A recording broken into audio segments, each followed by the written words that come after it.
우리 주 예수 그리스도는 우리 삶에서 가장 인생을 바꾸는 큰 사건을 계획하셨습니다. 휴거입니다. 모든 기독교 신자는 주님의 예언적 달력에서 그때를 기다리고 있습니다.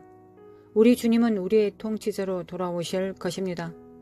이번은 전과 다를 것입니다. 우리 기독교 신자들은 휴거 때 공중에서 우리 하나님을 만나고 재림 때 그와 함께 이 땅으로 돌아올 것입니다. 예수 그리스도의 재림을 믿지 않는 사람들, 여러분은 여전히 자신을 신자라고 부릅니까? 예수 그리스도는 우리에게 다시 오시겠다고 약속하셨습니다. 사도행전 1장 11절. 이르되 갈릴리 사람들아 어찌하여 서서 하늘을 쳐다보느냐? 너희 가운데서 하늘로 올려지신 이 예수는 하늘로 가심을 본 그대로 오시리라 하였느니라. 예수 그리스도는 결코 우리에게 거짓말하지 않으실 것입니다. 예수님의 말씀은 진리이고 우리는 하늘에서 오실 그분을 믿습니다. 요한복음 14장 1절부터 3절. 너희는 마음에 근심하지 말라. 하나님을 믿으니 또 나를 믿으라. 내 아버지 집에 거할 곳이 많도다. 그렇지 않으면 너희에게 일렀으리라. 내가 너희를 위하여 거처를 예배하러 가노니 가서 너희를 위하여 거처를 예배하면 내가 다시 와서 너희를 내게로 영접하여 나 있는 곳에 너희도 있게 하리라. 휴거 동안 목자가 도착하여 성도들을 모을 것입니다. 당신은 성도들 사이에 있을 것입니까? 목자는 당신을 알고 있습니다. 그는 우리 모두를 알고 있으며 우리의 마음은 장애물 없이 그에게 보입니다. 성도의 휴거는 천사와 선지자 너머에 있습니다. 그들이 우리를 모으기 위해 보내지지 않을 것입니다. 주님께서 직접 우리를 위해 오실 것입니다. 데살로니가 전서 4장 16절부터 17절. 주께서 호령과 천사장의 소리와 하나님의 나팔 소리로 친히 하늘로부터 강림하시리니 그리스도 안에서 죽은 자들이 먼저 일어나고 그 후에 우리 살아남은 자들도 그들과 함께 구름 속으로 끌어올려 공중에서 주를 영접하게 하시리니 그리하여 우리가 항상 주와 함께 있으리라.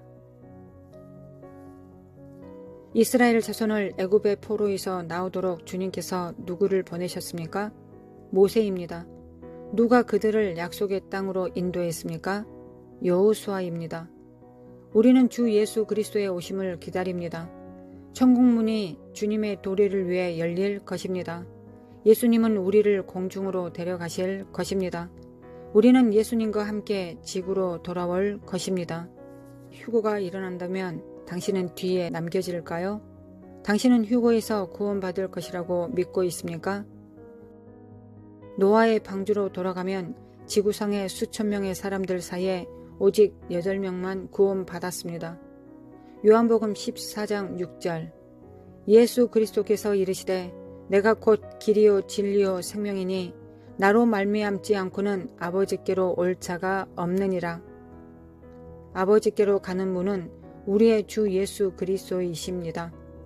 예수 그리스도의 믿음에 완전히 빠져 있지 않는 사람들은 공중으로 들림받지 않을 것입니다. 그들은 뒤에 남겨질 것입니다. 천사장의 나팔은 언젠가 휴거를 알릴 것입니다. 휴거가 일어날 특정 날짜는 지정되지 않았습니다. 그것은 갑자기 일어날 것입니다. 그것은 모두 전능하신 주님의 예언적 달력에 달려 있습니다. 당신은 하늘로 들림받을 것이라고 강하게 믿습니까? 형제자매 여러분, 휴거의 날에 새 몸으로 축복을 받을 것입니까? 당신이 겪고 있는 질병과 고통이 당신의 몸에서 제거될 것입니다. 초자연적인 변화는 예수 그리스도의 믿는 자를 결속시킬 것이고 우리의 주를 볼 것입니다. 예수 그리스도에 대한 당신의 믿음은 당신의 마음에 박혀 있어야 합니다. 무조건적인 믿음 없이 교회를 방문하는 가식적인 교회 참석자들은 구원을 기다리지 말아야 합니다. 당신은 당신의 삶을 평가해 본 적이 있습니까? 진실로 거듭난 하나님의 자녀는 주 예수 그리스도와 함께 하늘로 올려질 것입니다. 예수 그리스도께 부르짖고 자비를 구하십시오. 당신의 모든 죄를 내려놓고 하늘에 가서 합리할 수 있을까요? 예수 그리스도를 붙잡고 당신이 거룩함과 의로움이 충만한 삶을 살고 있는지 분석하십시오. 예수 그리스도를 믿으십시오. 그분을 온전히 믿으십시오. 구원을 위해 그리스도께 나아가는 개인의 여정입니다. 집단 구원을 기대해서는 안 됩니다. 그런 날들은 끝났기 때문입니다. 고린도전서 15장 51절부터 53절. 보라, 내가 너희에게 비밀을 말하노니 우리가 다 잠잘 것이 아니요 마지막 나팔의 순식간에 호련히 다 변화되리니 나팔 소리가 나매 죽은 자들이 썩지 아니할 것으로 다시 살아나고 우리도 변화되리라. 이 썩을 것이 반드시 썩지 아니할 것을 입겠고 이 죽을 것이 죽지 아니함을 입으리로다. 휴거에서 당신이 남겨지지 않는다면 누가 하늘로 올라간 것인지 결코 알지 못할 것입니다. 당신은 매일 교회에 가더라도 휴거 때 남겨질 것입니다. 당신은 규정되지 않은 방법으로 하나님 나라에 들어가려고 합니까? 마태복음 22장 1절부터 3절입니다. 예수께서 다시 비유로 대답하여 이르시되 천국은 마치 자기 아들을 위하여 혼인잔치를 베푼 어떤 임금과 같으니 그 종들을 보내어 그 청한 사람들을 혼인잔치에 오라 하였더니 오기를 싫어하였거늘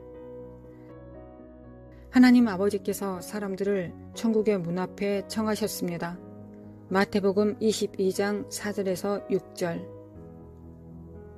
다시 다른 종들을 보내며 이르되 청한 사람들에게 이르기를 내가 오찬을 준비하되 나의 소와 살진 짐승을 잡고 모든 것을 갖추었으니 혼인잔치에 오소서 하라 하였더니 그들이 돌아보지도 않고 한 사람은 자기 밭으로 한 사람은 자기 사업하러 가고 그 남은 자들은 종들을 잡아 모욕하고 죽이니 하나님 아버지는 왕이십니다. 예수 그리스도는 잔치에서 존경을 받고 있습니다. 예수님은 아들이십니다. 복음을 전하는 자들은 종들입니다. 이야기에서 땅에 있는 사람들이 예수 그리스도께서 보내신 종들에게 초대를 받았지만 오기를 거부합니다. 이 이야기는 우리에게 무슨 일이 일어나는지에 대한 그림을 보여줍니다. 예수 그리스도는 사람들을 천국으로 초대하고 저녁 식탁에 둘러앉기 위해 십자가에서 귀중한 피를 흘리셨습니다. 마태복음 22장 7절에서 11절. 임금이 노하여 군대를 보내어 그 살인한 자들을 진멸하고 그 동네를 불사르고 이에 종들에게 이르되 혼인잔치는 준비되었으나 청한 사람들은 합당하지 아니하니 네 거리 길에 가서 사람을 만나는 대로 혼인잔치에 청하여 오라 한대 종들이 길에 나가 악한 자나 선한 자나 만나는 대로 모두 데려오니 혼인잔치에 손님들이 가득한지라. 임금이 손님들을 보러 들어올새 거기서 예복을 입지 않은 한 사람을 보고 결혼식에서 적절한 의복을 입고 있지 않은 사람이 왕의 눈에 띄었다는 것을 이해할 수 있습니다. 결혼식에 초대된 사람은 주인이 의복을 제공할 것입니다. 의복은 당신이 문을 지나가게 할 것입니다. 그 사람이 주인으로부터 어떤 의복도 제공받지 못해서 그는 규정되지 않은 방법으로 결혼식에 들어가려고 했습니다. 마태복음 22장 12절에서 14절. 이르되 친구여 어찌하여 예복을 입지 않고 여기 들어왔느냐 하니 그가 아무 말도 못하거늘 임금이 사람들에게 말하되 그 손발을 묶어 바깥 어두운 데 내 던지라. 거기서 슬피 울며 이를 갈게 되리라 하니라. 청함을 받은 자는 많되 택함을 입은 자는 적으니라. 당신이 천국에 초대받지 못했을 때 화려한 옷이 당신이 문을 통과할 수 있게 하지 못합니다. 당신은 세상에서 가장 비싼 옷을 입고 있을지도 모릅니다. 그러나 당신은 천국에 결코 발을 들여놓지 못할 것입니다. 규정되지 않은 방법으로 들어가려고 한다면요. 휴거 때 뒤에 남겨진 사람들이 어떤 방법을 통해서든 천국 문에 들어가려고 할 것입니다. 그러나 예수 그리스도께서 주신 의의 옷이 결여되어 있습니다. 자기의 의의 옷은 천국 가는 길을 닦을 수 없습니다. 노아의 방주 때처럼 휴거 때 모든 사람이 다 구원받은 것은 아닙니다. 당신이 생각하는 선한 삶이나 당신의 도덕성에 근거하여 천국에 들어가지는 못할 것입니다. 비록 당신이 십계명을 지키더라도 당신은 여전히 천국에 들어가는 것을 거부당할 것입니다. 문제는 당신이 의복을 입고 왔느냐 하는 것입니다.